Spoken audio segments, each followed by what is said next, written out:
la poésie est aussi un outil absolument fondamental dans l'histoire d'affirmation de l'individualité.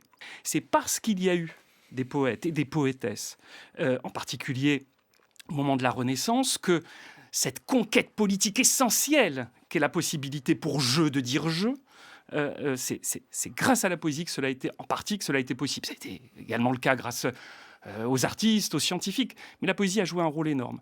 Par exemple, dans la poésie féministe du XVIe siècle, Gaspara Stampa en Italie, Louise Labbé en France, plus tard, au début du XVIIe siècle, Lady Mary Rose en Angleterre.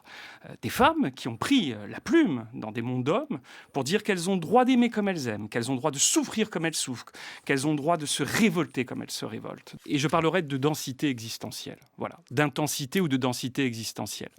La poésie permet de raviver des émotions et une mémoire, c'est-à-dire de donner de la profondeur à l'être humain, et même de donner une profondeur historique. Ça permet de rappeler les joies, les peines, les aspirations et les déceptions de l'humanité entière. Donc, être traversé par les poètes, c'est ça, c'est s'amplifier soi-même.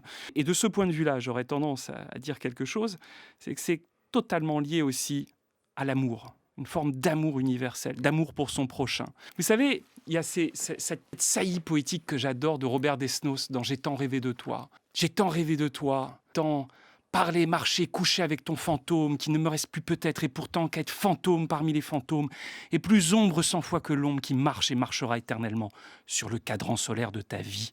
Ça, c'est de l'élan joyeux, aimant, puissant, qui vient, on le répète, à la fois de l'être et du fond des âges.